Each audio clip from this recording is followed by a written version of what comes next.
여러분 반갑습니다. 신봉기 교수의 법푸정, 법으로 푸는 정치 풍향계입니다.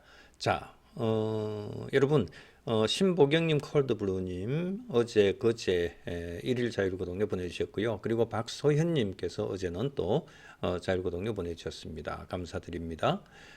여러분, 오늘 썸네일 한번 보실랍니까? 메인 헤드라인이 한굴복 강요하는 당권파. 지금 당권파하고 비당권파 해서 한동훈을 지금 쫓아내려고 하는 것이 지금 당권파들인데요. 당권파들이 지금 요구에 의해서 결국은 한동훈 전 대표가 물론 심혈을 기울인 그런 그 문장으로 해서 6문장입니다. 어제 제가 풀어드렸잖아요.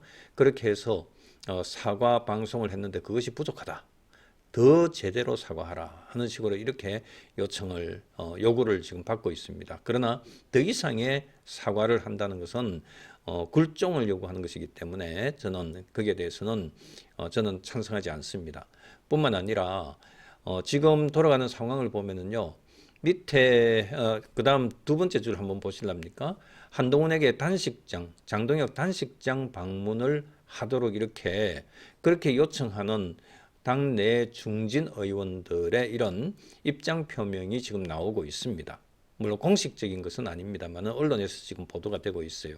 그런데 한동훈이 단식장에 방문을 하게 되면은요, 이것은 바로 덫에 걸리는 것이다. 저는 그렇게 생각을 해요. 그래서 그 의미가 무엇인지, 왜 덫이냐, 단식장 방문하는 것이 그 좋은 모습인데 왜 그게 덫이냐라고 하는 것에 대해서 제가 조금 이따가 해설을 바로 해드리겠습니다. 자, 그 다음에요. 저는 제일 마지막에 있는 거 작은 글씨 한번 보실랍니까?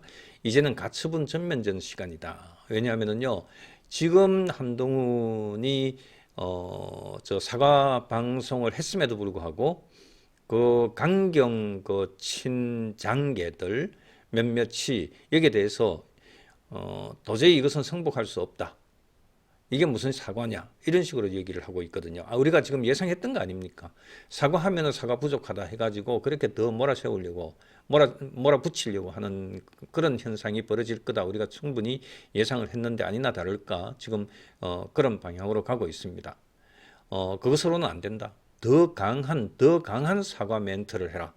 이렇게 지금 얘기하고 있지만은 그렇게 하면은 한동훈은 오히려 본인의 정치적인 입지가 완전히 상실되게 되는 그런 처지에 놓이게 될 가능성이 상당히 많습니다. 그래서 저는 한동훈에게 이제는 지금 더 이상의 요구, 강요 이런 것에 수용해서는 안 된다. 이제는 차라리 법적으로 다투는 게 낫다. 이렇게 저는 생각을 합니다. 그래서 이제는 가처분 전면전 시간 이렇게 제가 표현을 여기다가 썸네일에다가 했습니다. 그리고 제가 강준만 교수가 또 한동훈, 장동혁 그 양자 관계에 대해서 좋은 글을 하나 썼어요. 그 글에 대해서 간단하게 소개를 드리고 거기에 대해서 제 코멘트를 여러분들께 좀 해드리고자 합니다. 저는 강준만 교수의 이 글 이상으로 제가 좀 더 하고 싶은 그 글을 읽고 제가 좀 더 하고 싶은 얘기가 좀 있었어요. 그래서 거기에 대해서 여러분들 기다려 주시고요. 그 다음에 제가 이것이 시간을 관리를 좀 한번 해보다가 시간이 가능하면은 이해훈 그 인사청문회 어제 완전히 하루 파행으로 그렇게 하루 마무리됐지 않습니까? 오늘 20일 또 계속 이어서 할는지 어떤지는 아직까지 확정은 되지 않았어요. 어떻든 이해훈 인청 인사청문회 강행은 지금 하긴 했다. 그런데 오늘까지 이해훈은 인사청문회장 안에 그 회의장 안에 국무위원석에 앉지도 못하고 하루가 그냥 지나가 버렸습니다. 그래서 오늘 계속 이어져서 실질적으로 그렇게 파행이 되든 어떻든 간에 일단 이해훈을 그 청문회의장 안에 지금 들어오게 해서 그렇게 뭐 완전히 다구치든지 이렇게 지금 하는 상황이 벌어질지 어떨지 그거는 한번 또 우리가 오늘 지켜보도록 그렇게 하겠습니다. 진짜 시간이 남으면은요 제가 아주 그 좋은 저 이야기를 여러분들께 하나 좀 마지막 부분에서 좀 전해드리도록 할게요. 시간 관리를 제가 해서 꼭 그 이야기를 여러분들께 좀 전해드리고 싶은데 전해드릴 수 있도록 한번 해보겠습니다. 강준만 글, 그 다음에 이해훈 그 인천 강행 요 부분에 있어서 인사청문회입니다. 인청이 이것에 대해서 좀 간략하게 말씀드리면서 압축을 하면서 그 이야기를 여러분들께 하나 소개를 좀 드리고 싶어요. 진짜 노블리스 오블리주가 과연 어떻게 하는 것이 그 노블리스 오블리주인지 하는 것에 대해서 장동혁도 그렇고 한동훈도 그렇고 뿐만 아니라 우리 권력을 가지고 있는 각 그 권력자들 또 심지어는 우리 그 많은 국민들도 그런 그 노블리스 오블리주 정도의 이런 그 생각을 한번 고민을 뭐 한번 생각이라도 한번 할 수 있는 그런 기회를 가졌으면 하는 그런 바람에서 제가 말씀을 드리는 겁니다. 자, 이제 바로 말씀을 드릴게요. 우선 처음에 제가 말씀드리고 싶은 것은요, 이겁니다. 한동훈에 대해서 제명처분 취소 소송 무효 확인 소송, 제명처분 취소 또는 무효 확인 소송. 그러니까 이제 똑같은 제명처분의 유효 무효 취소 소송을 제기를 하는데 주의적 청구로 해서 일단 취소 소송, 그 다음에 예비적 청구로 해서 취소가 아니라면 이것은 무효다 해서 이렇게 취소 소송 또는 무효 확인 소송을 제기를 일단 본안 소송입니다. 이렇게 하고 그 소송을 제기하면서 동시에 본안 소송을 전제로 해서 가처분 신청을 하거든요. 그러니까 효력정지 가처분 신청. 즉 제명처분 효력정지 가처분 신청을 지금 이제 해야 될 상황이 된 것 같다 이렇게 생각을 합니다. 곧 이제 날짜가 도래하면은 지금 10일간의 재심 신청 기간 동안에 재심 청구를 하지 않으면은 최고위원회에서 뭔가 액션을 취하겠죠. 그 액션 취하는 데 대해서 효력정지 가처분 신청을 하는 방향으로 그렇게 진행을 하는 것이 맞을 겁니다. 여기에서 참 한마디 더 붙이고 싶은데요. 어제 우리 그 법부정 댓글에 보니까 한동훈이 가처분 신청을 하지 않기로 했다는 뭐 이런 거를 써주신 분이 계세요. 그런데 실제로는 그렇진 않습니다. 제가 그 글을 보고 혹시나 해서 한번 살펴봤는데 제가 확인을 좀 해봤습니다. 관계자에게 확인을 해봤는데 실제로 가처분하지 않겠다라고 하는 얘기를 한 적은 없어요. 지금 상당히 고민을 하고 있다. 실제로 아직까지 실제로 아직 지금 본안 제재 처분이 아직까지 실제로 확정적으로 내려지고 본인에게 통지도 되지 않았기 때문에 그 부분에 있어서 어떻게 할까라고 하는 지금 고민을 하고 있는 것이지 가처분 신청 안 한다라고 이렇게 단정하지는 않은 것으로 파악이 됩니다. 그런데 이제 왜 이런 얘기가 나오냐 했더니 법적으로 다투는 것, 즉 가처분 신청을 하게 되면 오히려 한동훈에게 오히려 역효과 난다 하는 이런 그 얘기를 하는 그 방송의 유튜브에 그 어떤 썸네일 같은 이런 것들이 있는 것 같아요. 그래서 제가 이제 그러니까 확인을 거치는 과정에서 그런 얘기가 지금 썸네일에서 나오고 가처분 안 할 거다라고 하는 이런 얘기가 뭐 추정적으로 이렇게 나오는 것들이 있으니까 아마 그렇게 말씀하신 것 같다 이렇게 얘기를 하시더라고요. 그래서 여러분들 지금 가처분 신청 안 한다라고 하는 것에 대해서 확정적이다 이런 것은 전혀 아니에요. 가처분 신청을 할 것으로 저는 봅니다. 그 다음에요. 만일 이제 그렇게 가처분 신청을 하게 되면은 이제 실제로 가처분 신청을 한다는 전제 하에서 간단하게 몇 가지 좀 여러분들 짚어보도록 하겠습니다. 뿐만 아니라 이제 가처분 신청을 하는 것하고 또 같은 맥락에서 묶여가지고 있는 게 뭐냐 하면은 아까 말씀드렸듯이 한동훈에게 당내 중진 의원들이 복수로 지금 요청을 하기를 한동훈에게 장동혁 단식장에 방문을 좀 하라, 격려 방문을 좀 하라 하는 식으로 그렇게 요청을 하면서 동시에 그렇게 하면서 장동혁은 제명처분에 있어서 그 제명처분을 철회하고 징계의 수위를 낮추라라고 하는 이런 식으로 타협점을 요청을 하는 형태로 해가지고 이렇게 주장을 하는 그런 중진 의원들이 여러 명이 지금 있는 것 같아요. 그런데 이제 여러분들이 한번 생각을 해보십시오. 지금 제명처분이든 그 다음에 제명처분에서 좀 그 화해의 제스처가 이루어져서 그것이 단식장 방문도 하고 또 다른 한편으로는 장동혁 그 지도부에서 제명처분을 예를 들어서 당원권 정지 형태로 해가지고 그렇게 수위를 낮춘다 이렇게 했을 때 그게 무슨 한동훈에게 의미가 있느냐라고 하는 겁니다. 제가 볼 때는 당원권 정지 처분을 하는 것 자체도 사실은 한동훈에게 그 정치 활동을 중단시키는 그런 효과를 가지고 오기 때문에 상당히 아주 부정적인 불리한 효과를 가지고 오기 때문에 당원권 정지 처분으로 해서 그렇게 6개월, 1년 뭐 이런 식으로 하게 되겠죠 하면은 그런 식으로 하는 것 자체에 대해서 저는 한동훈이 그것을 받아들일 수 없는 타협안이다. 만일 그 타협안으로서 그렇게 당원권 정지로 진행을 하는 그런 타협안으로서 한동훈에게 단식장을 방문해서 위로 방문하는 것으로 해가지고 이렇게 타협안을 낸다면은 그것은 할 필요가 없다. 그래서 제가 한동훈 단식장 방문을 하게 되면은 당원권 정지를 승복하는 것이다. 그렇게 되면은 결국은 누가 결국은 손해를 보는 장사냐? 한동훈이 손해를 보는 장사가 된다. 그래서 이것은 한동훈에게 단식장 방문하면은 결국은 한동훈에게 덫이 된다.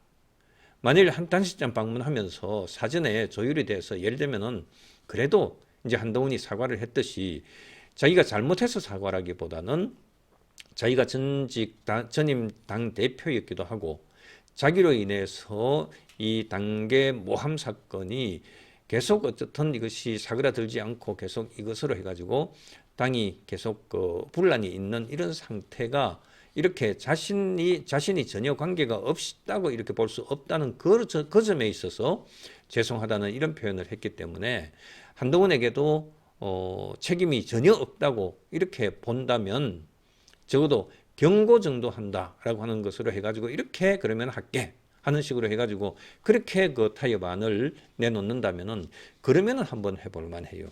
그런데 경고 정도가 아니고 당원권 정지로 수위를 낮추겠다 이렇게 하면은 한동훈은 단식장 방문의 조건으로 해서 반대급부로 해서 당원권 정지로 낮추겠다 하는 거 그거는 결국은 한동훈에게는 정치 생명에 있어서 덫에 자기가 걸리는 것이다 이렇게 생각을 합니다. 그래서 단식장 방문 이것을 쉽사리 그냥 감정적으로 한번 가주지 이런 식으로 판단할 일은 아니라고 저는 생각을 합니다. 내용에 있어서 말씀드릴 것을 미리 제가 벌써 말씀을 다 많이 드렸어요. 그래서 그 관련되는 부분에 가서는 제가 좀 간단하게 말씀을 드리도록 그렇게 하겠습니다. 자, 어제 그 국힘 중앙윤리위원회가 그러니까 제가 이제 어제가 아니네요. 그러고 보니 지금 최근 당 중진들 사이에서 흘러나오는 그 장동혁 단식장에 찾아가서 응원을 좀 해라. 그러면은 제명을 취소하고 당원권 정지로 완화하자. 소위 중도적 해법을 지금 내놓는 그런 지금 중진들이 있는데 여기에 대해서는 이미 제가 이거는 덫이다.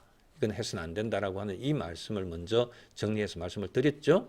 그래서 그 부분에 있어서 다시 한 번 더 뒷부분에 가서 필요한 부분에서 또 간단하게 조금 더 해설을 더 붙이도록 그렇게 해보겠습니다. 그 다음에요. 진짜 오늘 제가 좀 비중 있게 다루고 싶은 것은 사실은 한동훈이 가처분 신청을 해야 된다고 저는 보고 있는 입장이잖아요. 지금 가처분 외에는 다른 방법이 없다 이렇게 저는 보고 있기 때문입니다. 현재의 국힘 상황, 현재의 장동혁과 한동훈 사이에서는 지금 효력정지 가처분을 해서 나가는 그거 외에는 다른 해법이 없다 이렇게 저는 보고 있습니다. 그래서 사실은 지금 한동훈에 대해서 제명 처분이라고 하는 것, 그 다음에 당원권 정지 처분으로 해서 그 수위를 조금 낮춘다 하더라도 지금 한동훈에게 있어서는 정치인으로서의 활동 자체를 제거하는 그런 그 조치로 이해될 수 있기 때문에 저는 그 부분에 있어서 어떻든 반대한다. 정치적 사형선고를 받는 것이나 마찬가지다. 저는 그렇게 생각을 합니다. 만일 이제 제명 처분이든 당원권 정지 6개월 1년 처분이든 이렇게 한다고 하면은 한동훈으로서는 당장에 이번 지방선거 그때 보궐선거로 나서든 광역단체장으로 출마하든 어떻든 간에 그 출마하는 길 자체 본인은 하니 안 하니 아직까지 분명하게 단정적으로 밝히진 않았지만은 가능성을 완전히 제거하는 거잖아요. 그렇기 때문에 가처분 신청의 인용 가능성이 상당히 있다는 겁니다. 이번에 가처분 신청하면은 사실은 제명 처분이나 당원권 정지 처분이 법원에서 최종 확정 판결로서 이것을 재판을 통해서 본안소송으로 그러니까요. 본안소송으로 해서 제명처분을 취소한다. 무효다. 이런 식으로 결론 내리는 그것까지 이번 가처분 신청 사건에 대해서 그렇게 판단하는 것은 아니거든요. 그것은 아무래도 좀 더 진중하게 그렇게 재판을 해야 되니까 그거는 뒤로 한 1년 정도 이렇게 미룬다 하더라도 지금 당장에 목전에 지금 급박한 이런 상황을 제거를 해야 되죠. 그러니까 그것이 이제 그 가처분 제도의 그 존재 의의입니다. 그래서 가처분을 인용을 할 것인지 여부에 대해서 한 4가지 정도의 심사 기준, 심사 잣대가 있습니다. 뭐냐 하면은 하나는 증명력, 소위 소명력이라고 하는 증명력이 있습니다. 그러니까 그 제명 사유가 사실로 제명 사유가 어느 정도 실제로 소명이 됐느냐라고 하는 것인데요. 실제 제명 사유로 지금 얘기를 한 것이 뭐 명예훼손이다, 뭐 분열을 조장했다, 해당 행위를 했다, 기강이 문란했다, 기강 문란을 야기했다 이런 식으로 얘기를 하고 있는데 과연 이것이 진짜 제명 사유가 될 수 있는 구체화되어 있는 하나하나의 이런 그런 사유가 될 수 있느냐? 이것은 제명 사유가 되기 어렵다. 소위 증명력이 부족하다라고 하는 이런 측면에서 이거는 징계 사유가 아니라 정치적인 이런 평론, 정치적인 의견 표현 이런 정도로 봐야 되는데 징계 사유로 이렇게 사유로 삼는 것 그 자체는 증명력 내지 소명력이 부족하기 때문에 이것은 인정되기 어렵다. 이렇게 생각을 합니다. 그래서 한동훈에게 가처분을 인용을 할 가처분 신청을 받아들일 이런 사유 중에 하나를 충족한다는 거죠. 그 다음에 또 하나는요, 귀속 요건이라고 하는 것인데요. 귀속 요건이라고 하는 것인데, 이런 겁니다. 당이 흔들리고 혼란이 커졌다는 결과를, 과연 한동훈에게 그 결과 책임을 귀속시킬 수 있느냐라고 하는 질문입니다. 대체로 보면은 문제가 어떤 당에, 특히 이제 정당들인데요. 정당이 무슨 혼란이라든지 이런 것들이 생기면은 특정 문제 인물이 어떤 지금 상황을 혼탁하게 만들었기 때문에 이런 문제가 발생했다. 그래서 이런 혼란이 발생했다. 그래서 그 사람에 대해서 처벌을 하려고 제재를 하려고 그렇게 일반적으로 생각을 하는 것이 보통입니다. 그런데 법원에서는 입장이 다르다는 거죠. 법원에서 재판하는 그 법관 입장에서는 우리가 법적 판단을 함에 있어서는요. 당이 혼란스러워지는 이런 사실이 발생했다 하더라도 그 혼란이 꼭 그 문제 인물이라고 하는 한동훈이라고 하는 그 사람 한 사람 때문에 그러냐. 소위 그 비판의 대상인 문제 인물이라고 하는 한동훈이라고 하는 그 사람 때문에 당이 혼란스러워졌느냐. 아니면은 그런 과정, 즉 제명 처분 또는 뭐 수위 낮춰가지고 당원권 정지 6개월 1년 정도 하는 이런 심지어는 2년 이렇게 하는 그런 제재 처분을 하는 그 처분을 강행하는 시스템에서 이런 당의 혼란이 초래됐느냐. 예를 들면은 당무감사위원회 또 중앙윤리위원회 이런 쪽에서 그들이 잘못 운영이 됐기 때문에 당이 혼란스러워졌느냐. 이런 부분에 있어서 혼란에 대한 책임이 바로 한동훈 당신 책임이다라고 하는 이런 것들은 법정에서는 이것이 받아들여지지가 않습니다. 당에서는 정무적으로 정치적으로 한동훈을 공격하기 위해서 그렇게 몰아세울 수는 있지만은 실제에 있어서 법원에서 재판 단계에 가게 되면은요 그 혼란에 대한 책임이 전적으로 당신 때문이야 이게 아니거든요. 그런 식으로 판단이 안 되거든요. 그렇기 때문에 법원에서 이번에 가처분 법원에서 소위 책임의 귀속 요건에 대해서 한동훈에게 책임이 전적으로 있다. 이번 혼란의 책임, 그 다음에 그로 인해서 지지율 하락에 대한 책임, 또 지지율 상승을 하려고 당에서는 아무리 용을 쓰는데 당신 때문에 지지율이 우하향 곡선을 그리고 있다고 하는 데 대한 책임, 이런 것들을 그 책임의 귀속 요건이 한동훈에게 있다라고 하는 그런 것은 성립되지 않는다고 법원에서 판단을 할 거예요. 그러니까 이것도 역시 한동훈 쪽의 그 가처분 신청 인용 사유에 해당이 될 겁니다. 그 다음에 또 하나는요, 표현하고 또 인과관계 문제인데요. 징계에 있어서 과연 징계를 당할 만한 그런 표현을 한 것에 징계를 받을 만한 정도의 그런 표현이냐라고 하는 부분에 있어서 우리가 헌법상 기본권으로서의 표현의 자유 영역에 속하는 것이냐라고 하는 부분과 관련해 가지고는 이렇게 평가가 되는데요. 소위 이제 법원에 가면은요, 이것이 지금 이 부분에 있어서 한동훈의 어떤 발언, 왜냐하면 아까 뭐라고 했습니까? 무슨 해당 행위, 분열 조장하는 행위, 뭐 명예훼손적인 이런 발언, 이런 것들이 있었다고 했는데 그와 같은 발언 때문에 실제로 당이 혼란스러워졌느냐? 이거 아니죠. 직접적으로 그로 인해서 손해가 발생했느냐? 그것도 애매합니다. 인과관계가 성립이 되지 않습니다. 그 다음에 또 제재를 한다 하더라도 거기에 대해서 제재를 한다 하더라도 제명 징계와 같은 이런 것이 아니라 그것 외에 다른 무슨 대체 수단은 없었느냐 이런 것으로 해가지고 가처분 신청에 대한 이런 판단을 법관이 하게 됩니다. 그렇기 때문에 이런 해당 행위로 낙인 찍은 그 표현이라든지 이런 것들, 그 다음에 또 직접적인 손해 발생이라든지 그 표현과 실제 피해하고 사이에서의 어떤 인과관계라든지 이런 부분에 있어서 과연 한동훈에게 책임을 전적으로 물릴 수 있느냐, 그 부분에 있어서도 역시 부족하다. 즉 한동훈이 가처분 신청하는 이유 부분에 있어서 한동훈 쪽에 손을 들어줄 가능성이 많다, 이렇게 생각을 합니다. 그 다음에 이제 또 제가 종종 계속적으로 이제 말씀드렸듯이 소위 비례 원칙과 부당결부 금지 원칙 이런 부분에 있어서 역시 마찬가지로 이것도 인용 사유에 해당이 된다, 이렇게 말씀드렸습니다.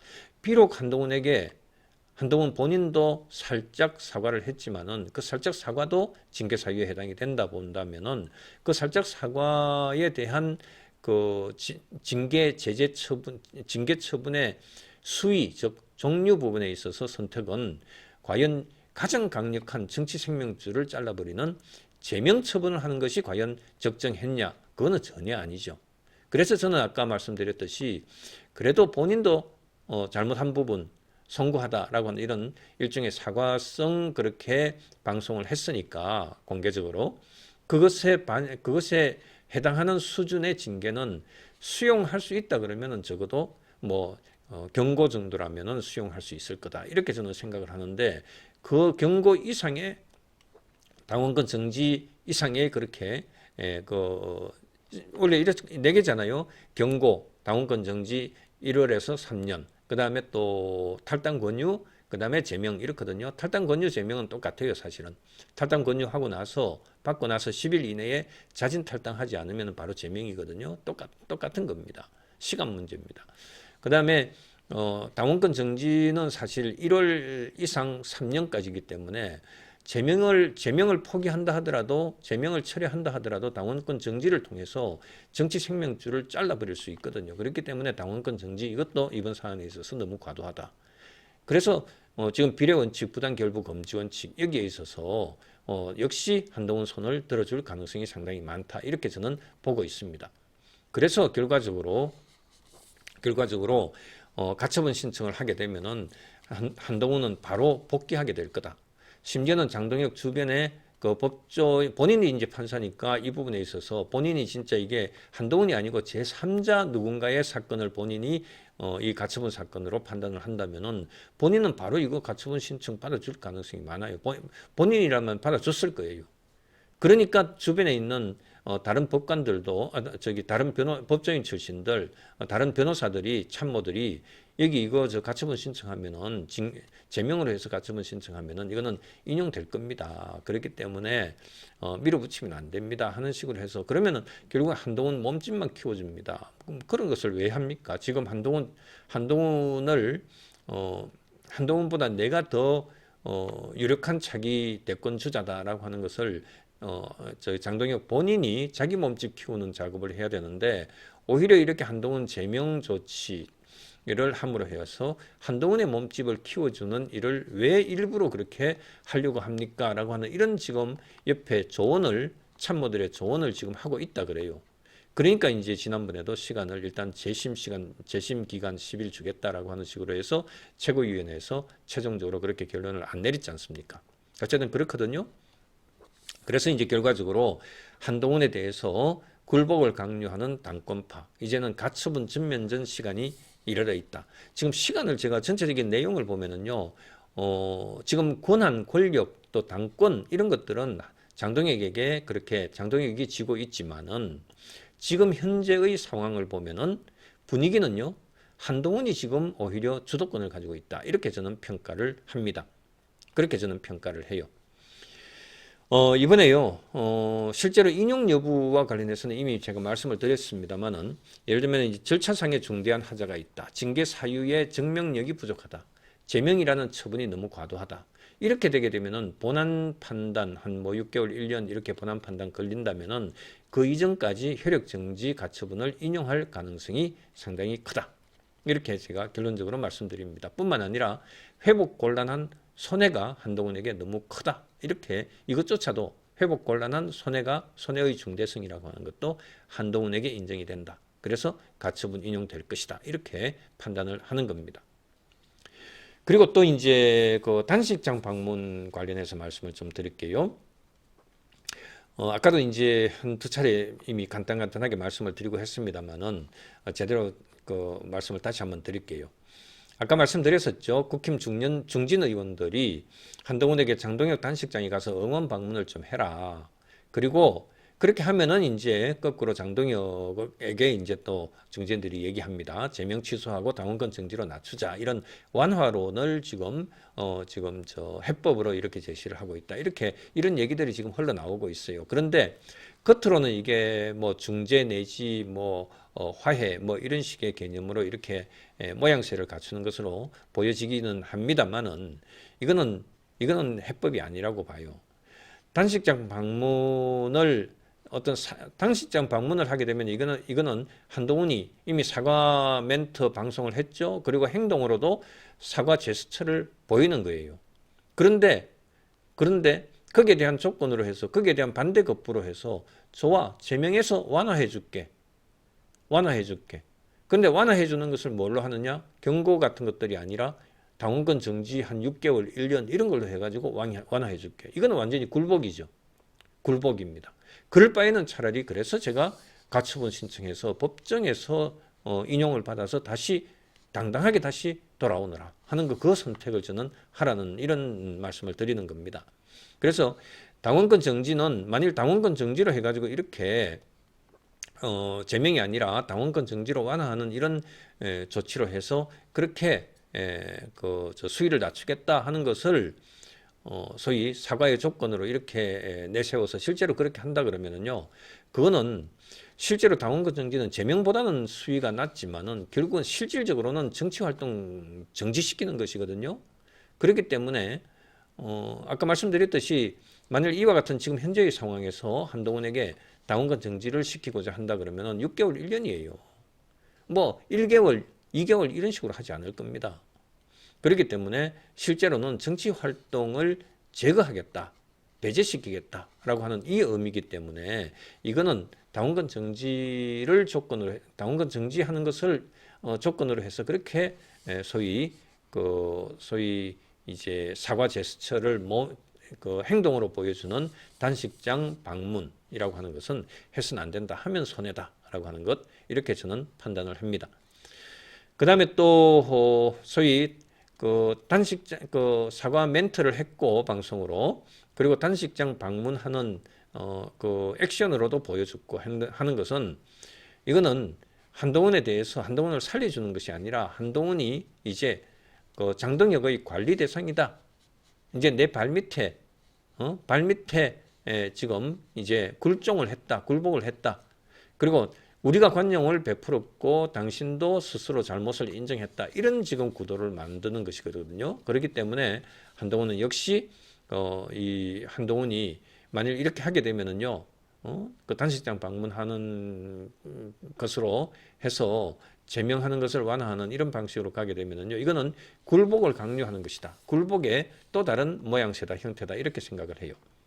그리고 또 단식장 방문을 하게 되면 어떻게 제3자가 받아들이게 되느냐? 단식장 방문은요, 정치적인 상징적인 의미가 있습니다. 바로 이렇게 한동훈이 단식장을 방문해서 응원을 하고 그렇게 하게 되면은요, 한동훈이 굴복했다. 징계가 정당했음을 인정했다. 당 지도부의 명분이 이제 얼굴이 섰다. 면이 섰다. 당 지도부의 얼굴이 섰다. 명분이 섰다. 명분은 당 지도부 장동혁이 명분을 선점했다. 이렇게 지금 일반 국민들은 이것을 받아들이게 됩니다. 저도 역시 마찬가지 그것 때문에 단식장 방문하는 것에 대해서는 저는 해서는 안 된다. 이렇게 저는 보고 있는 것이거든요.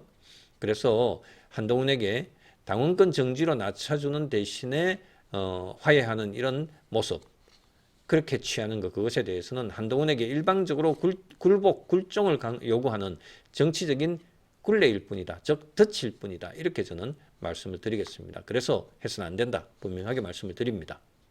분명하게 말씀드립니다. 자 이제 강준만 교수 강준만의 비판, 제가 강준만 교수를 비판하는 것이 아니라 강준만 교수가 윤석열 망친 고성국, 이젠 장동혁까지도 망칠 것이냐라고 하는 이런 그 실론을 썼어요. 칼럼을 썼어요. 그래서 이 칼럼 내용이 상당히 제가 아주 그 공감을 많이 했습니다. 그래서 이 칼럼에서 문제의식을 갖는 그 부분에 있어서 전적으로 제가 동의를 합니다. 공감을 합니다. 여기에 대해서 제가 조금 더 보태서 제가 제 입장을 같은 맥락에서 그렇게 말씀을 드릴게요. 강준만 교수의 그 칼럼 제목은 실제로는 이렇습니다. 윤석열 망친 고성국. 100만 유튜브죠. 윤석열 대통령이 절겨 듣고 결국은 비상계엄 선포하고 뭐 이렇게 했던 것들 이런 것들이 모두 다 부정선거 특히 이제 부정선거에 있어서 고성국 때문에 망했다는 이런 얘기까지 지금 일반적으로 국민들이 생각을 하고 있지 않습니까? 윤석열 망친 고성국 이제는 장동혁까지도 망칠 것이냐 이렇게 지금 강준만 교수 칼럼 제목입니다. 이것이 실제로 고성국이 황교안까지도 망쳤었잖아요. 왜냐하면은 고성국하고 황교안하고 고등학교 동기라고 해요. 57년생, 58년생. 그런데 실제로 제가 그쪽 얘기 들어보니까요. 지인 통해서 들어보니까 실제로 그 고등학교 다니면서는 완전히 멀찌감치에 있는 딴반이었고 그때는 서로 간에 전혀 알지 못하는 사이였다 그래요. 어쨌든 황교안 법무부 장관하고 국무총리하고 대통령 권한대행하고 하니까 완전히 이 어깨에 뽕이 들어가 가지고 그때 완전히 목소리도 고성국이 완전히 막 그냥 묵직하게 이렇게 탁 통 깔고 완전히 자기가 이제 한 자리 한 듯 이미 그렇게 무게를 잡고 했던 그런 때가 있었죠. 어떻든 황교안에 대해서 자기가 자문했던 그것이 결국 황교안을 부정선거 주창론자로 이렇게 몰아가고 결국 그것을 해가지고 황교안의 존재감은 이상하게 돼버렸습니다. 그 다음에 또 뿐만 아니라 지금 윤석열 대통령도 고성국의 방송을 즐겨 들으면서 거기에서 완전히 환각에 빠져버렸죠.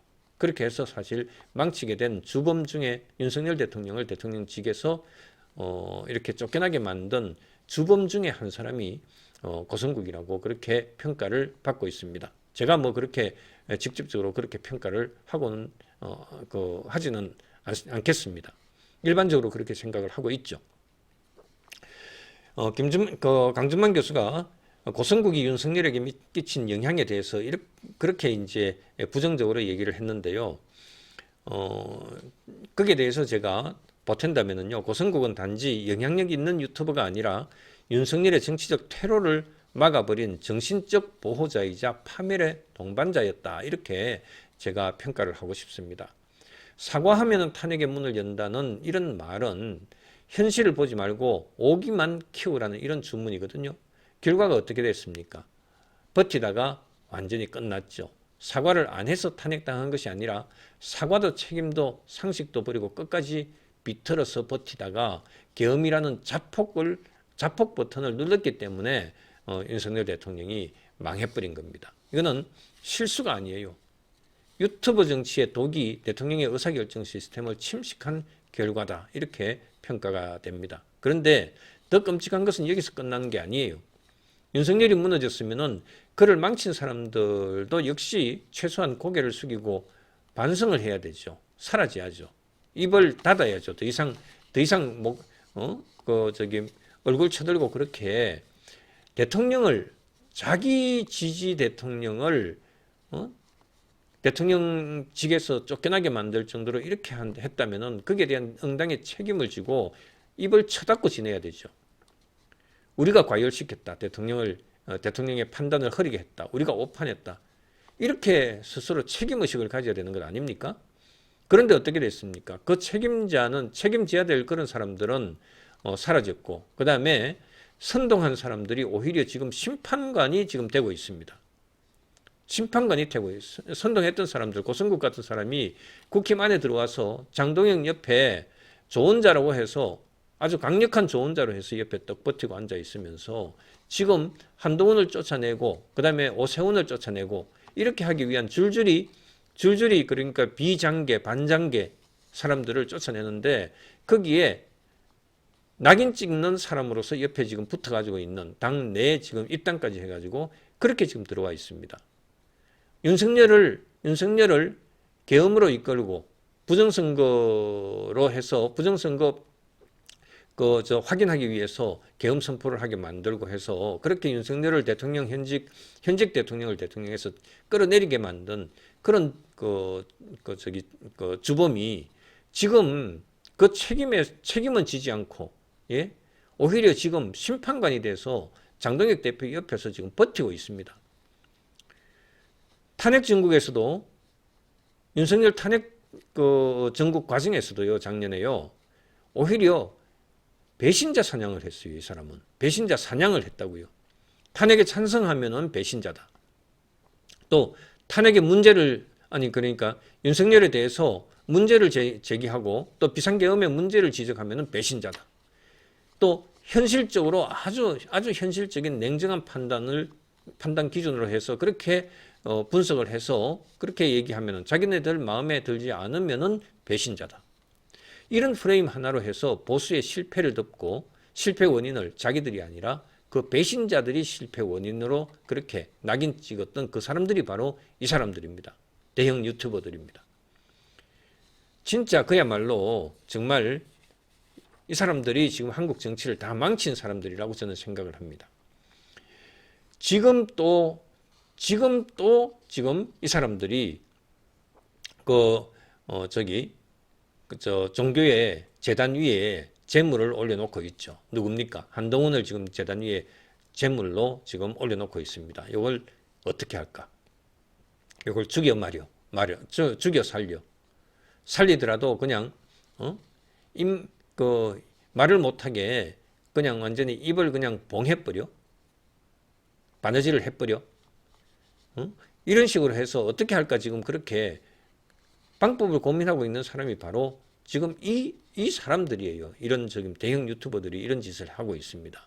자기들의 과거에 황교안 밀어내고 윤석열 대통령 탄핵시키고 하는 그 과정에 있어서 진짜 책임감을 통감을 해야 되는 사람이 지금 또다시 등장해가지고 한동훈에 대한 심판관으로서의 역할을 하고 있다. 이것 자체가 잘못된 것 아닙니까? 표적을 제거하겠다. 완전히 당윤리위원회나 최고위원회나 당무감사위원회나 이런 것들이 당을 오히려 숙청기구로 만드는데 이 사람들이 뒤에서 지금 조언을 하고 있다. 이런 얘기들이 지금 막 나오고 있거든요. 그래서 그렇게 해서는 안 된다 생각합니다. 그리고 또 장동혁의 책임은요, 변명으로 해서 빠져나갈 그런 구멍도 없습니다. 어쨌든 사실은 본인이 장동혁 본인은 피해자가 아니죠. 자기가 당대표인데 가해자면 가해자지 어떻게 피해자 코스프레를 합니까? 어쨌든 장동혁은 이번에 지방선거 참패하고 하면은요, 그때는요, 책임을 진짜 단순히 가벼운 책임질 수 없을 거예요. 아마 온전히 남아나지 못할 겁니다.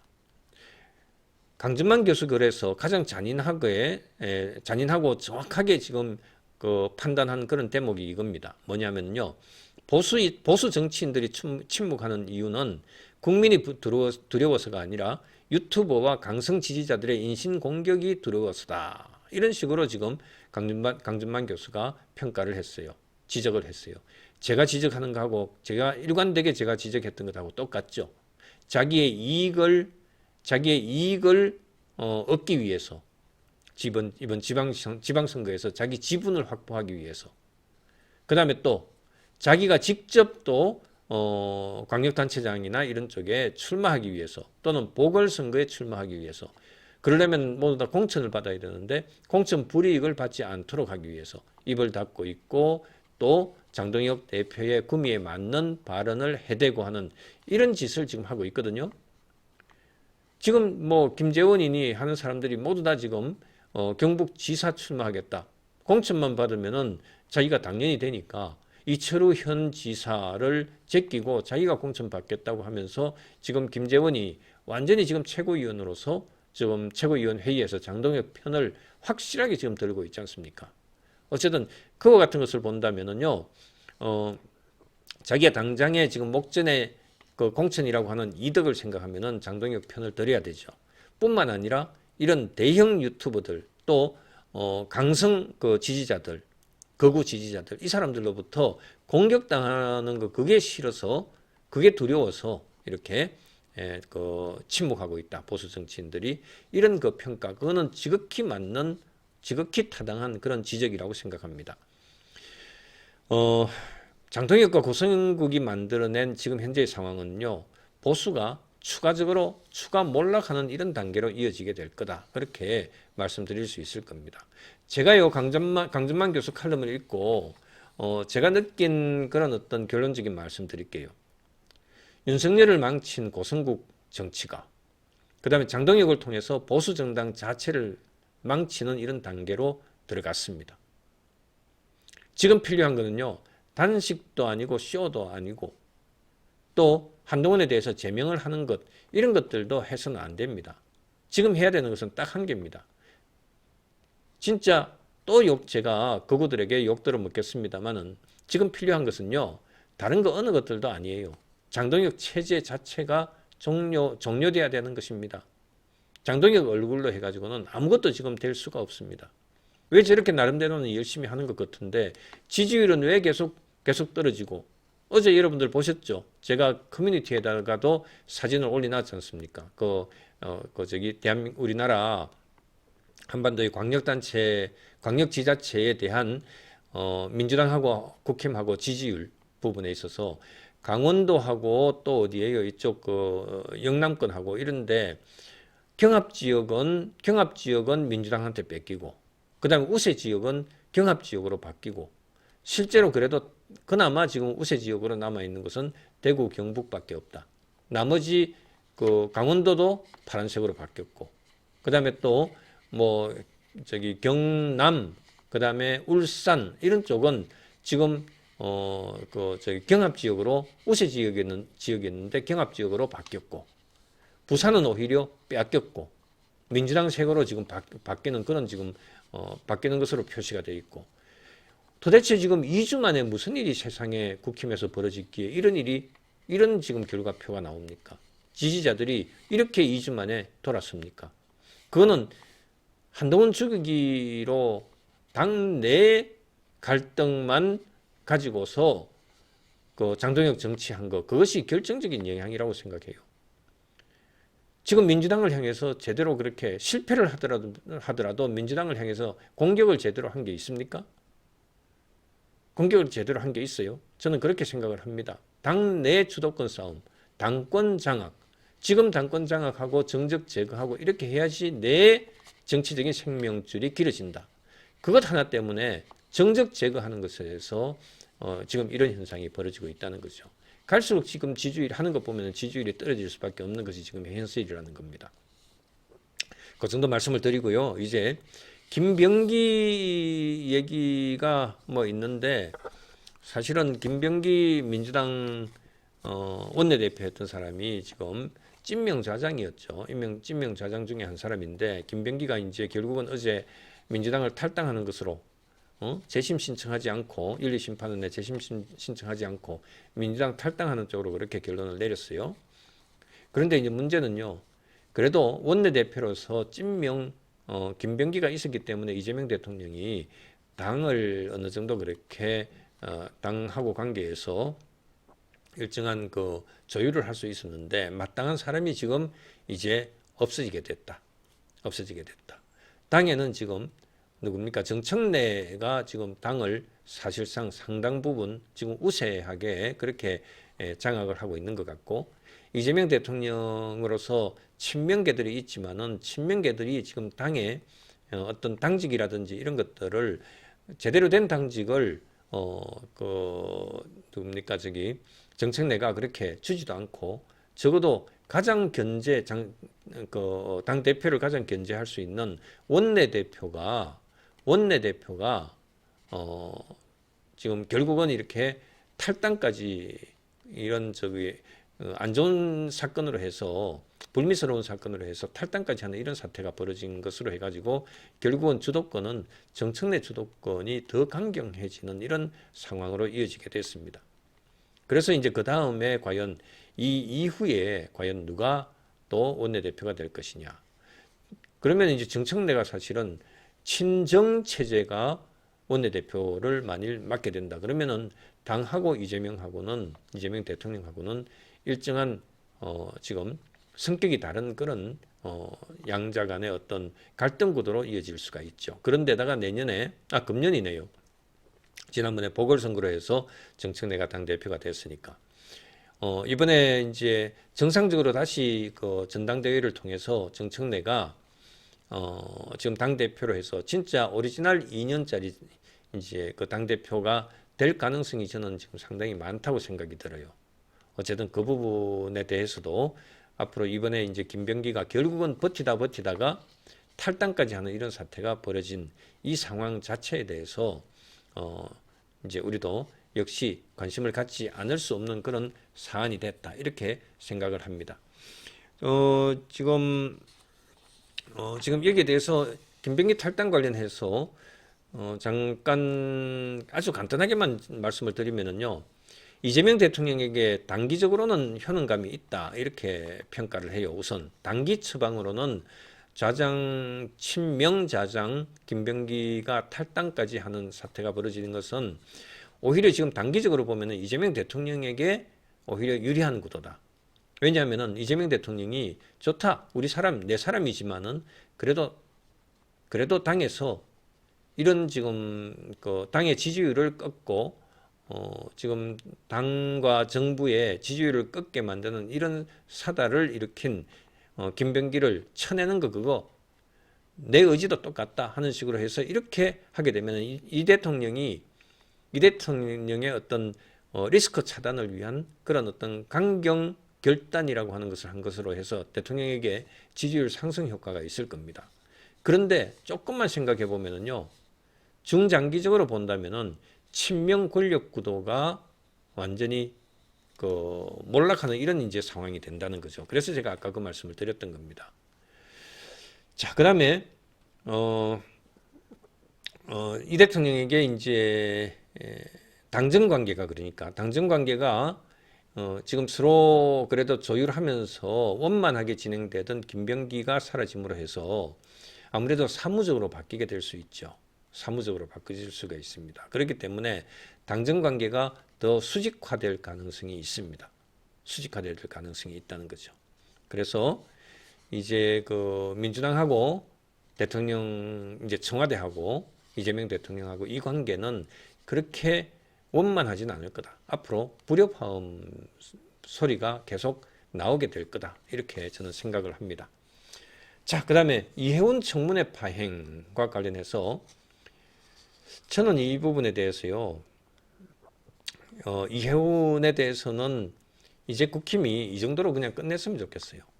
한마디만 말씀드릴게요. 이해운이 이 정도에서 끝냈으면 좋겠어요. 계속 이해운을 가지고 지금 몰아세우고 길게 지금 끌고 가잖아요. 이해운 한 사람이 뭔데요? 이 사람을 끌어내리면은 민주당이 막 지지율이 한 막 15% 20% 떨어집니까? 대통령 지지율이 완전히 폭락합니까? 10% 20% 떨어집니까? 그거 아니거든요. 오히려 지금 이와 같은 이해운에 대해서는 완전히 흠집이 있는 것은 온 천하가 다 알게 됐잖아요. 그래서 저는 어떤 생각이 드냐 하면은요, 차라리 임명 강행하겠다 그러면 임명 강행하게 해줘라. 그 다음에 실제로 민주당 안에서 이런 사람을 임명을 하도록 그냥 놔둘까라고 하는 거, 그런 것에 대한 의문도 있습니다만은, 그래도 대통령이 뭐 낙점했고 대통령이 임명을 하겠다 하면은 임명하는 쪽으로 가지 않겠습니까? 그런데 임명을 해서 이제 앞으로 국무회의 나와서 계속 어쨌든 이해운을 가지고서 야당에서는 이해운에 대해서 계속 공격적으로 이렇게 나가고, 그 다음에 또 이해운의 그 흠집, 여러 가지 다양한 흠집들을 각 상임위원회마다 관련 사건들을 다룰 때요, 그때마다 이해운에 대해서 불러가지고 법사위에서 부르고, 다른 또 여기 그 어딥니까? 저기 재경위 거기에서도 부르고, 이런 식으로 해가지고 이해운에 대해서 계속 공격적으로 나가면은 이거는 하나의 어떤 정치적인 카드가, 민주당 공격하는 이런 이재명 대통령과 민주당을 공격하는 이런 카드가 될 수도 있거든요. 차라리 이해운을 딱 아예 낙마를 시키면은 그런 카드가 사라지는 거죠.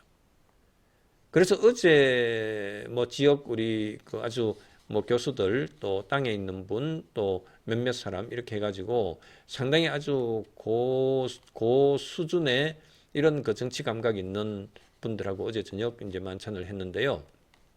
거기서도 이해운 카드를 왜 그렇게 이렇게 국힘에서 완전히 이렇게 끝까지 이렇게 질질 끌고 가느냐 하는 것에 대해서 상당히 부정적으로 보는 분들이 몇 분이 계시더라고요. 그러니까 조금 전에 제가 설명했듯이 이해운 카드, 이거는 앞으로 이재명 카드를, 이재명 대통령의 국정에 대해서 계속 그 발목을 거는 이런 카드로 활용할 수 있는 것인데, 왜 이것을 자꾸 오히려 거꾸로 그냥 잘라내려고 하느냐. 흠집 없는 이재명 사람으로 해가지고 그렇게 예산처 장관을, 기획예산처 장관을 그렇게 임명을 하면은 거기에 대해서 공격 빌미가 공격 대상이 아니지 않느냐. 정책 논쟁밖에 안 되는 것 아니냐. 그런데 흠집 있는 지금 국무위원으로서 이해운이라면은요, 이해운에 대해서 계속 어쨌든 그동안에 이해운 본인의 어떤 그동안의 탈법적인 부분, 투기 문제, 뭐 온갖 것들, 이런 것들에 대해서 계속 앞으로 위원회 때마다 계속 써먹을 수 있잖아요. 그것처럼 좋은 카드가 어딨냐, 이런 식으로 얘기를 하는데 상당히 설득력이 있더라고요. 그래서 제가 이 부분에 있어서 저도 생각을 조금 바꾸기로 했습니다. 이해운을 임명 못하게 하는 것이 타당하냐 하는 데 있어서 제가 마음을 좀 바꾸려고 합니다. 자요, 여러분, 제가 이야기 하나 한다고 말씀드렸죠. 혹시 시간이 부족하면은 한 시간 넘어가도록, 그렇게 넘어가더라도 여러분들 양해를 해주시기 바랍니다. 제가 조금 이야기 하나 해드릴게요. 아주 감동적인 얘기인데요. 보통 여러분들 왕실 이야기를 하면은 어떤 장면이 떠오릅니까? 반짝이는 티아라, 그 다음에 보석, 궁전, 또 왕실 마차, 그런 그림들이 딱 떠오르잖아요. 그죠? 그런데 오늘 제가 들려드리고 싶은 그런 이야기는요, 그런 화려함으로 시작은 해요. 그런데 결말이 정말 참 감동적입니다. 출발은 동화 같은 이런 출발이었는데 어느 순간에 이것이 인생 문제, 인생사로 바뀌어버린 그런 사건입니다. 누구 얘기냐 하면은요, 그 주인공은 덴마크 왕실의 셋째 공주였던 안네마리라고 하는 그 공주, 안네마리 공주 얘기입니다. 안네마리는요, 1946년에 태어났어요. 당시 유럽에서 가장 아름다운 공주로 손꼽히던 그런 사람이었습니다. 진짜 금발에 눈처럼 하얀 피부에, 이거 지금 설명이 되어 있는 겁니다. 제가 소개를 하는 거예요. 그 다음에 눈매는 진짜 그림같이 제가 사진을 보니까 진짜 이쁘더라고요. 여러분들 안네마리 공주, 덴마크 안네마리 공주 한번 여러분들 검색 한번 해보세요. 진짜 이쁜데, 그 시절의 유럽 왕실 사진을 보면은 왜 사람들이 그렇게 말했는지, 그렇게 평가를 가장 아름다운 공주로 이렇게 평가를 했는지 하는 것을 여러분들 사진 보면 알 수 있을 겁니다. 단순히 예쁘다 수준이 아니고 그 분위기 자체가 정말 아주 진짜 분위기도 좋았어요. 저도 사진 보고 제가 그런 느낌을 받았는데요. 그런데 여러분, 이제 이 이야기는 어린 시절로 다시 되돌아갑니다. 안내마리가 13살쯤이었던 때가 1959년, 60년 요때거든요. 제가 태어난 그 정도 때인데 그때 13살쯤이네요. 왕실 행사 자리에서 그리스의 왕세자 콘스탄티노스가 바로 거기에서 안내마리를 보게 됩니다. 한눈에 반했어요. 그런데 진짜 흥미로운 게 왕세자도 결혼해야 되잖아요. 그런데 그 안내마리 아니면 결혼 안 한다. 이런 식으로 완전히 버티는 상황이 벌어졌습니다. 그래서 왕실에서 사실은 옛날에 왕실 자체가 결혼이 바로 정치였잖아요. 그죠? 외교였잖아요. 그런데 이제 얘라 해서 그런데 그리스 왕세자가 안내말이 아니면 안 된다. 이렇게 지금 돼버려 가지고 그렇게 해서 이제 왕도 기다려줍니다. 그래서 실제로 한 4, 5년 정도 기다려서 이제 결혼할 성년이 될 때까지 이제 기다려줍니다. 그렇게 해서 64년이 되는데 안내마리가 18살 딱 되자 결혼을 하게 됩니다. 64년 9월이었는데요. 18살에 왕세자 B가 됐죠. 그리스의 유럽 최연소 왕비의 그 자리에 올랐습니다. 유럽 전체가 그 당시에 그 결혼식으로 해서 떠들썩했을 때라고 해요. 1964년 9월인데요. 세기의 결혼식이라고 불릴 정도의 그 당시는 그랬다고 합니다. 안내마리는 가문 대대로 전해오던 티아라를 쓰고 왕실 요트를 타고 그리스를 향해서 그렇게 쫙 타고 갑니다. 이게 이제 진짜 전설처럼 보였죠. 그 장면이. 그래서 그 당시에 이제 안내마리는 진짜 평생 화려하게 살겠다. 왕실의 가장 완벽한 여왕이 되겠다. 그런데 인생이 그렇게 흘러가지가 않았어요. 결혼 한 3년 만인 1967년도에 그리스에 어떤 상황이 벌어지느냐. 군사 쿠데타가 발생합니다. 정확하게는 1967년 4월 21일 이른바 대령들이 쿠데타를 일으킵니다. 장군들이 아니라 대령들이 쿠데타를 일으킵니다. 그러면서 왕궁은 군부의 압박 속으로 들어갔고 나라 전체가 완전히 휘청이게 됐습니다. 67년 12월에 콘스탄티노스 왕이 한 차례 반격을 시도하지만 실패했습니다. 그러면서 12월 13일로 왕실은 이제 도망을 치게 됩니다. 진짜 이 단계로 타고 오니까 가슴이 좀 먹먹해졌어요. 저도 소설을 보면서요. 21살의 안내마리 왕세자 B, 그러니까 왕비죠. 이제는 21살의 왕세자 B, 21살의 안내마리. 그 당시 임신 중이었고 밤중에 남편을 따라서 황급히 망명길에 오릅니다. 불과 며칠 전까지만 해도 왕비였는데 이제는 살아남기 위해서 짐을 싸고 도망다니는 그런 도망자 신세가 됐습니다. 왕관도 이제 없고 궁전도 이제 완전히 나무 이야기가 돼버렸고 남은 것은 임대주택 열쇠 같은 이런 현실적인 이런 것들밖에 없었어요. 화려한 티아라는 사진 속에 기억으로 남게 됐고 삶은 갑자기 낯선 나라의 조그마한 방으로 그렇게 줄어들게 됩니다. 망명 생활은 정말 혹독했어요. 그 과정에서 안내마리는 태중의 아이를 결국 잃게 됩니다. 그리스 정부는 왕실 재산을 몰수하고 왕정을 종결을 시키죠. 그리고 시간이 흐르면서 1974년이 되면서 국민투표로 그리스가 공화국으로 이제 전환이 됩니다. 공화국이 돼버립니다. 그러니까 이제는 이거는 언젠가 돌아갈 거야. 언젠가 돌아가서 다시 나를 옹립하면은 내가 다시 임금이 되고 왕이 되고 왕비가 되고 하는 그 길이 이제 완전히 끊겨버린 거죠. 나라 자체가 완전히 체제가 바뀌어 버렸습니다. 이제 더 이상 안내마리는 왕비도 아니고 그냥 집 없는 망명자나 마찬가지게 됐습니다. 그런데 여러분, 진짜 저는 가슴이 울컥했던 게 사실 지금부터인데요. 보통 사람 같으면은 자기 남편 그 왕에 대해서 사실 좀 원망 안 하겠습니까? 원망할 것 같지 않아요? 그럴 것 같아요. 저라도 그럴 것 같아요. 제가 남자지만은 원망할 것 같아요.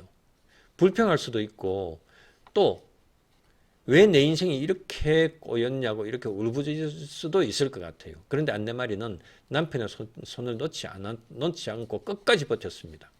그리고 또 놀랍게도 큰 불평을 전혀 하지 않고 그렇게 함께 지냈다고 합니다. 그래서 결국은 그렇게 해서 일을 하고 일반 근로자처럼 일을 하면서 그렇게 결국 런던의 작은 아파트에서 집을 마련하고 왕실 친척들의 도움으로 해서 근근히 이렇게 버텨나가는 이런 그 시기를 보냈다고 해요. 근데 그 와중에도 안네마리는 왕비처럼 대접받는 사람이 아니라 가족을 지키는 사람으로 그렇게 살았습니다. 직접 요리하고 5아이를 키웠습니다. 결국 그때부터 그 안네마리의 삶은 왕실 인생이 아니라 일반한 평범한 사람의 인생으로 바뀐 거죠. 정말 저는 이 대목에서 정말 마음에 오래 남는데요. 남편이 그리스를 그리워하면서 힘들어하자 정말 감동이었습니다. 정말 감동이었어요. 남편이 그리스에 대해서 정말 향수병으로 그렇게 그리워하면서 힘들어하자 안네마리는 런던에 이중 언어 학교, 그러니까 영어하고 그러니까 영국 영어하고 그리스어하고 이렇게 해서 이중 언어 학교를 세워서 그리스 문화를 지켜주려고 이렇게 발벗고 나섰다고 해요. 생활도 힘든데. 이거는요, 단순한 학교 하나 세운 게 아니에요. 한 사람의 고향, 자기 남편, 한 사람의 기억, 한 사람의 정체성을 지켜준 것이라고 그렇게 생각합니다. 얼마나 정말 대단합니까? 또 시간이 흘러서 법적 분쟁을 통해서 보상금을 또 받게 됐다고 하네요. 그 돈으로서 다시 화려한 삶을 복원할 수도 있었지만 그 돈으로 해서 재단을 만들었습니다. 그리스 재난지역 주민들을 도왔다고 해요. 진짜 여기서 저는 정말 품격이라고 하는 것, 노블리스 오브 리주라고 하는 정말 품격이라고 하는 것을 느끼게 됐습니다. 자기가 한번 잃어본 사람들은요, 어디에 손을 내밀어야 하는지 알거든요.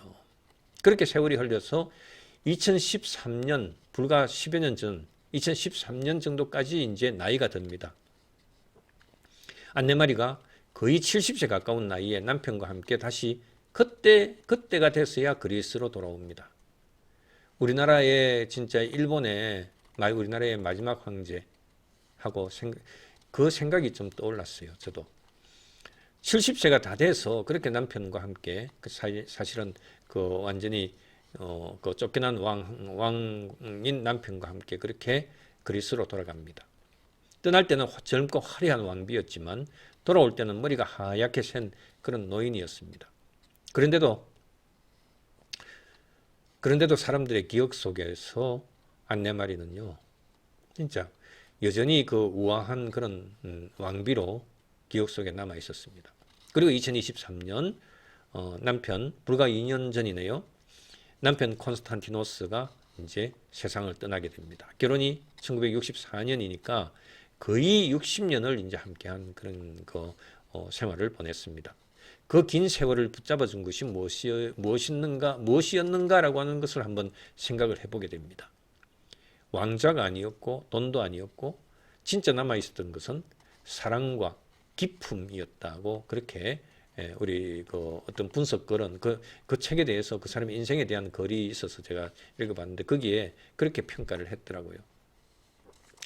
그냥 우리 사람들은 기억을 하기로 안네마리에 대해서 기억을 하기로 18살 결혼할 때의 그 우아하고 이쁜 그 모습을 기억을 하는데 또 유럽 최연소 왕비였던 그 영광을 부러워하고 했는데 그런데 저는 이 글을 읽으면서요 오히려 21살 이후의 안네마리가 훨씬 더 저는 존경스러웠습니다. 실제 왕자는 무너질 수도 있어요. 또 부는 사라질 수도 있습니다. 자칫하면 뭐 국적도 뺏길 수도 있고 그런데 끝까지 남편 콘스탄티노스의 손을 놓지 않고 품위를 잃지 않고 또 자신의 삶을 스스로 살아낸 사람은 결국 어떤 의미에서는 왕관 없이도 왕관이다 이렇게 왕비다 이렇게 생각을 하게 만듭니다. 바로 안내마리가 그것을 보여준 사람이었습니다. 왕관을 쓴 그런 왕비였던 것이 아니라 왕관이 사라진 뒤에도 자기 자신을 잃지 않았기에 마지막까지 그리스 국민들한테서는 여왕이었던 사람. 저는 이 이야기를 여러분들께 좀 전해드리고 싶었어요. 이건 왕실 이야기가 아니라 우리 모두의 삶에도 통하는 이런 이야기라고 생각이 되기 때문입니다. 가장 빛나는 순간이 아니라 가장 힘든 순간에 더 빛나는 사람. 지금 최근에 왜 이 글을 제가 읽게 됐냐 하면요. 지금 장동혁하고 연결을 시킬 수밖에 없어요. 장동혁이 사실은 본인의 자리만 놓고 본다면은 지금 본인은 최고의 영광스러운 자리죠. 그런데 그것을 안 놓겠다. 자기 때문에 지금 자기의 오판으로 해서 제거 정치를 통해서 제명 정치, 징계 정치를 통해서 지금 당이 이렇게 허물어지고 있는데, 그 다음에 광역단체 다 지금 민주당으로 넘어가고 있는데 자기 자리 놓지 않기 위해서 이렇게 버티고 있는 그 모습, 저는 안내마리 이 이야기를 생각을 하면서요, 장동혁을 떠올렸습니다. 솔직히 그런 생각이 들었습니다. 장동혁 대표 지금 단식하면서요, 안내마리 이야기를 한번 읽어보기를 저는 권면합니다. 자, 이렇게 마치겠습니다. 여러분 감사합니다.